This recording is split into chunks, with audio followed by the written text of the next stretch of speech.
Welcome back, everyone. Can't wait to get into today's Mindset and Motivation Monday. We're back with a brand new Cabral concept, a new week of shows, and like I said, always excited to start the week off right. So we are starting today with a topic that's really important to me. I've spoke about it in the past, but actually I'm going to look at this in a little bit of a reverse angle today. And that's because over the weekend, I don't do a ton of social media kind of checking in during the week. Of course, I check in with our community. I'm leaving comments, I'm posting, and all of that I'm excited about, but I don't look at a lot of other people's content. And that's because I kind of come in, I try to be of as much service as I can, and then I'm back to my work. And I'm going to talk about that in just a moment because we have some really big projects going on. So what I do, though, is I love catching up with friends and colleagues on the weekends where I can look at more of their posts that they've been doing. I don't follow a ton of people, so it's kind of easy to check in what people are doing, and that's when a lot of messaging and texting go back and forth because, again, people are busy. You're busy, I'm busy, and that's the way Monday through Friday, typically goes for us. And one of the things that I've noticed, especially, a lot of people in this community, you might have big dreams, you might have big goals, big aspirations. You might be happy with where you're at right now, or not quite satisfied. Maybe you don't feel like you're reaching your potential, and you're looking to do something bigger. It doesn't mean that you're not okay right now, but it means that you know that you have more in you. And I kind of feel that same way. And I think maybe that's why we connect with a lot of people in this community. Is like, you want to improve your body, you want to improve your overall health, optimize it to that next level, take your body to that next level, take your spirituality to the next level, your level of enlightenment, your relationships. What else do I typically say? Your career, or whatever your hobby might be, your passion project. So I love being able to set goals. I really do. I don't get so wrapped up and so, twisted in it that it takes away from my day-to-day life. However, I can find myself sometimes trapped in that mindset. And that's what I want to share with you here today. So I used to be a total insomniac. Many of you know my personal health story. It took 10 years to get well. I don't wish that on my worst enemy. Not that I have many enemies. Hopefully I don't have any enemies. But what I'm trying to say is this. It is really tough when you're in a bad spot financially, health-wise, weight-wise, spiritual-wise, relationship-wise. So I get it. I understand it. I've been there myself. So I used to be a total insomniac because it's very difficult once my mind gets going to be able to turn that off. Now, over the years, I figured out how to actually fall asleep within 10 minutes of my head hitting the pillow. And that's a great thing. I've got my routine. And I've taught that on many other podcasts. I have sleep podcasts as well. You can definitely check those out.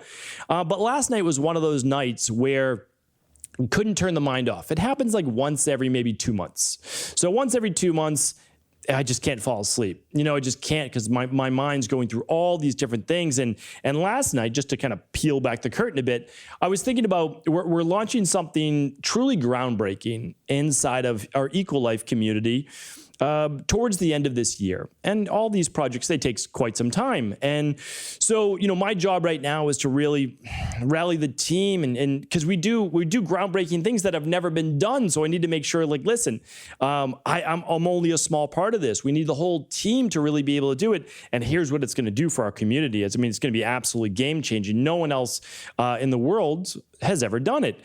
And so whenever it's never been done before, it's challenging. It's more challenging. And I want you to look at that in your own life. If you don't, it's been done most likely what you want to do, but not in your life, right? And that's how I look at it. What we're doing hasn't been done, but there's similar things. But how do we architect this? How do we create it for our community?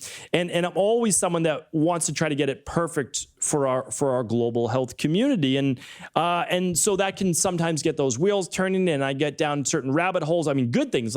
I'm going through the material. I'm saying, okay, well, this is what I would want. And especially if I wanted to transform my body, if I wanted to get well again, this is what I would want. And if I was looking at anti-aging, this is what I would want. And so I've got all these different thoughts. And, my team always thinks it's a scary situation whenever I present these things to them, because then we need to figure out how do you actually make that happen. And so, without going too much, down into a rabbit hole, last night I didn't get the greatest night's sleep. However, I'm not upset by it because I realized it was only one night. Tonight, I'll be back to normal sleep. I needed to work these things out in my head. Not upset about it because I never want to lose that passion. I never want to lose it. And I don't want you to lose that passion either. However, there has to be some type of governor, as they say, right? There has to be something like a governor on a car, which doesn't allow your car to do, or a go-kart doesn't allow it to do 100 miles an hour, or you could really hurt yourself, right? So there has to be a way to like, how do we down calibrate that? How do we lower that when needed? And for me, I love being in it all day. Hey, but when it's time to come home and have dinner with my family at 5:30, I need to be able to shut that off. And again, typically pretty good about that. And then, okay, it's family time till 7:30, maybe even 8 o'clock during the summer because my kids are up just a little bit later because the sun is out till like 9 o'clock. And these are all great things. We know it's only for a couple months and, and it's a fun time of the year. My girls are out of school. And so it's great. But then after that, it's really, might check in with my team quickly. But after that, it's time to really ramp it down. It's quiet time for my wife and I. It's our time and whatever we want to do to relax, we can certainly do that. And then obviously it's bedtime. So here's why I'm sharing this with you, because I started to get overly wrapped up in something that I'm truly passionate about. But what I realized is that I have to go back. I have to actually stop and say, how deep are we going to go down this rabbit hole? For me, is every night going to be like this? Because I could work for another 2 hours every single night. But then I stumbled upon this social media post that I want to share with you right now. It's beautiful. I mean, at least I think it's beautiful. And I hope that you find it will as well. So I'm just going to read it to you. It's like 30 seconds long. This is it. So slide number 1 says this. It's just a swipe through. I'll link to it. If you want to head over to stephencabral.com/1984. I'm happy to link to that for you. So here's how it goes. I'm just going to read it to you. One day, a rich dad took his son on a trip to a village. He wanted to show him how poor someone can be. They spent time on the farm of a poor family. On their return from the trip, the father asked his son, "How was the trip?" "It was great, Dad." "Did you see how the poor people lived?" asked the father. "Oh, yes," said the son. "So tell me, what did you learn from the trip?" asked the father. The son answered, "We have one dog, they have 4. We have a pool, they have rivers. We have tube lights at night, they have stars. We buy foods, they grow theirs. We have walls to protect us, they have friends. We have television, they spend time with family and relatives." The boy's father was speechless. Then his son added, "Thanks, Dad, for showing me how poor we are." I don't, for whatever reason, when I read that, it just hit me that I think it's amazing to have big goals. I think it's amazing to want to grow in all areas of your life. But unless we're asking certain questions, we don't always understand the cost. And so, although I think, again, I really check myself each week on this, especially on my Sundays where it's a time to reflect, quiet time to reflect. I write my Sunday email newsletter. Hopefully you're a part of that. When I read something like this, I just go back and I ask myself these 5 questions, and I want you to explore these today. So again, if you're driving in the car, great. You can always, we're about 9 minutes or so, excuse me. We're about 9 minutes or so into the podcast, so you can always come back and you can replay that. So here are the questions, though, I ask myself. And the first one has to do with time. I ask myself, what was your time distribution last week? Okay, so because sometimes we just get overwhelmed or say, I'm not spending enough time with my family, I'm not spending enough time with my friends, and then we start to swing wildly the other way. And that's not helpful either, right? Because then you regret not being able to do the things that you want to do with your passion, your work, your finances, your whatever it might be, right? So there's a give and a take, right? There's a give and take, and that's how life works. But the first question is this, and you can just check in on a weekly basis, right? You can do it at the end of the night if you want, but you don't want to look down on your day. You just want to say, okay, how can I get better? How can I do better? So, so this is the question. What was your time distribution last week? And here's why I said week. Because some weeks are going to be more work than others. right?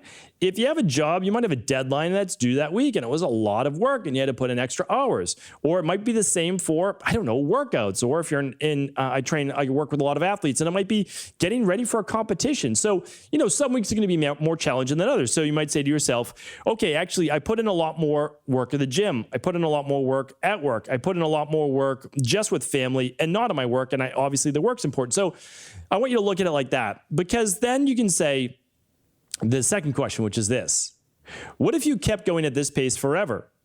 Would you regret missing out on the other parts of your life? So that's my second question. Because some weeks you just say, no, this is a 1 week thing, or this is a 2 week thing. If I'm working with an athlete, they're really peaking 2 weeks before their competition. They need to stay in the right mindset.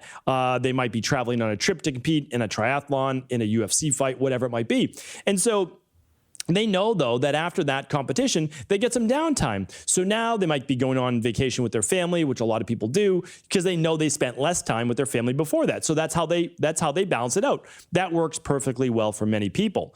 But if this isn't a finite period of time, and you're putting in that type of work with family or with work or with whatever it might be, you then have to ask yourself, how is this affecting the rest of my life? And am I okay with this if it continues for a month, 2 months, 6 months, or a year? And the answer might be yes, because you might be all in on that, right? Some people are all in and they're looking to change the world in one particular area, and you have to be then all in. So I get it and I understand, but that's for you to answer. Right? For me, so for example, last week I traveled for 5 days. I almost never travel for more than 3 days because I don't want to be away from my daughters for more than 3 days. It's a commitment that I've made myself. Doesn't mean that it's right for you. It is what's right for me. I don't want them to go more than 3 days without seeing their dad. That's it. That's the decision that I've decided to make. So I will fly out early and I'll fly home late in order to wake up that next morning, and then I'm there with my girls. So that's basically the decisions that I make. Typically my trips, if I'm speaking, it's going to be a weekend engagement. It's not going to be a lot of time. And I might fly out early on a Friday and then late on a Sunday. Okay, I'm gone Friday, Saturday, Sunday. But I see them Monday morning and then obviously Thursday night. So that's that. That's the decision that I've tried to make. And I no longer do that as often. It's like once a month to twice a month maximum. And then if I get a third speaking engagement, I say no. That's basically it. I mean, that's how it works for me. So I'll let you decide on that for you. My third question is this. Do you have a dedicated, I call it a dad day, but it could be a mom day, with your spouse or your spouse scheduled, right? So do you have a partner day, spouse day, parent day, however you want to look at it? And the reason is, if you don't have that, it's not top of mind. So what I talk about is kind of keeping the main thing the main thing. That's what today's show is all about. Are you keeping the main thing the main thing? So I basically will say, if I've spent more time at work, okay, well then I need at least a half a day then extra, not my typical weekends or my nights with my girls, but extra to be able to spend time doing an activity that they love, right? So that's how I look at it. And then same with my wife as well. It's like, okay, can we get a babysitter so that we can go out on a maybe Thursday night? And so these are all things that I love to make sure that I am scheduling to keep the main thing, all right? But again, let's say that you, though, need to put in time with work or your certification and you're a full-time parent. Well, what do? Okay, now, did you wake up a little bit early? Did you use your lunchtime? Did you use your before bed to study for that certification, continue education, et cetera, right? Because you need to keep that the main thing as well, because you know that what your full-time job is. Okay, so what are you trying to do to also build the other parts of your life? Really, really important, okay? Same with spirituality, et cetera. Are you keeping your promises? This is number 4. Are you keeping your promises to those you love, or are things popping up? Again, this almost never happens, but I like to be really open and honest with you. And I'm actually not happy about this. I told my daughters I would be home it was a specific time on a Friday afternoon. Told my daughters I would be home at that time, and I was late by a half hour. To a lot of people, that might not seem like a big deal. However, my wife let me know that my daughters were counting down the minutes until I would be home out early, that they were ready to greet me in the driveway, and I felt terrible. So what happened was, of course, again, there's always a new project, there's always something that come up. I let my daughters down. I don't like to do that. I don't like to let my team down at work. I don't like to let my wife down. I don't like to let family down, friends down, and I certainly don't like to let my daughters down. So I ask you, how many times have things popped up that have caused you to maybe let someone else down, even if you don't think it's that big a deal?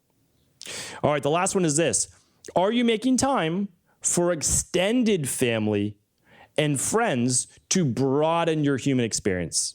So a lot of times we just say, well, I'm good with my family, I'm good with my coworkers, but what I want you to think about is enriching your experience in life, of broadening your experiences. So you actually begin to meet new people, or that you're seeing your friends that have been friends for 20 years, that you're not letting those relationships kind of fade away, because as we've seen, the later we get into life, the more important those relationships actually become. So remember, as I share all of this with you, I'm not perfect, and that's also why I do these Motivation and Mindset Mondays for myself as well, to explore these topics, to really begin to go through them so that I can keep it top of mind. Because if I can keep it top of mind, I can also keep the main thing. And if you do that, you don't have to be perfect. None of us ever will, but certainly you'll be living your best life. So thank you so much for tuning into today's show. Always do feel free to share this show with anyone else you believe it could serve. Take care, everyone.